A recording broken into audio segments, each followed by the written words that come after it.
Madam Speaker.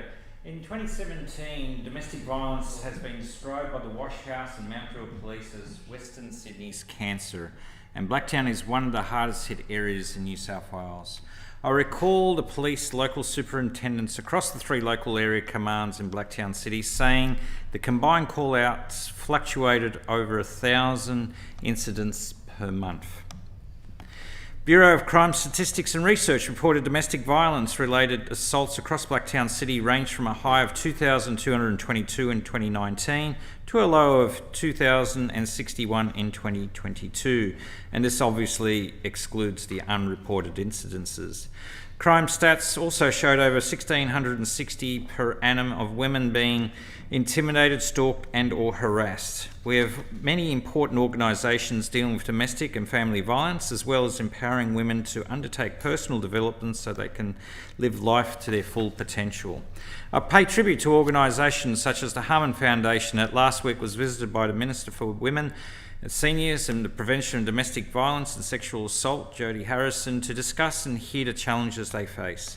Blacktown Women's and Girls Health Centre undertake counselling and support services for women experiencing trauma, or the Wash House working hard to reduce the impact of poverty, social disadvantage and violence on the lives of women and girls. There are many other available organisations working in the space across Blacktown City, and I'll provide future updates to the House. Blacktown City Council has also been at the forefront in supporting community and organisations dealing with domestic violence and the empowerment of women.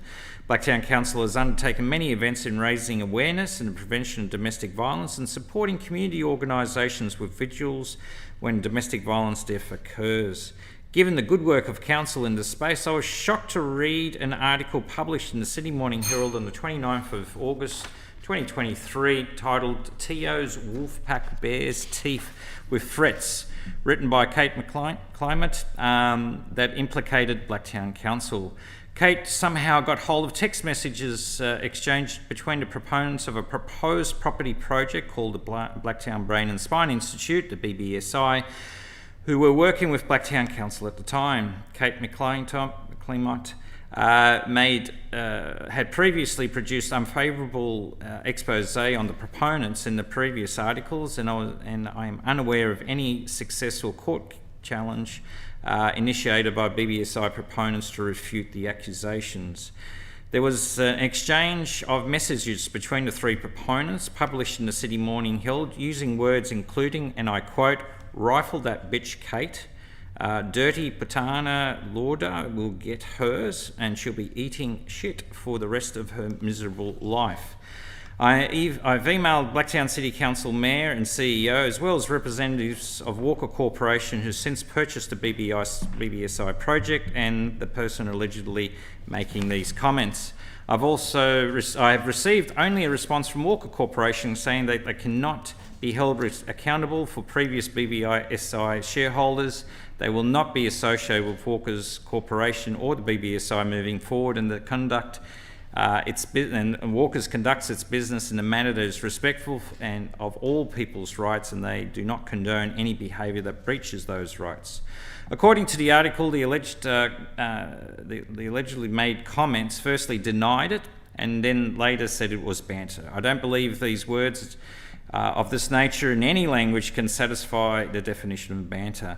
These people need to be called out for these statements are true, and if so, a heartfelt apology must be issued. It's also incumbent on Blacktown City Council representatives to demand answers to these questions, and if so, call for an apology. How do you conduct legitimate business transactions with a syndicate that believe it is okay to intimidate or threaten women? It's not good enough for Blacktown City Council representatives making public statements against the intimidation and violence towards women and then remain silent when their business associates have been accused of vile comments. Council only response to this article so far was the words to the effect, the article didn't look at the project's economic benefits or the jobs it will generate. There was no rejection of the intimidation made towards the female reporter. The saying, "the standard you walk past is the standard you accept," was coined by the Lieutenant General Morrison giving a powerful speech condemning aggression against women. There is no hiding here. The Mayor, the councillors, senior council staff, you must decide, stand against intimidation of women or cower in the corner and say nothing so you don't offend your friends or business associates.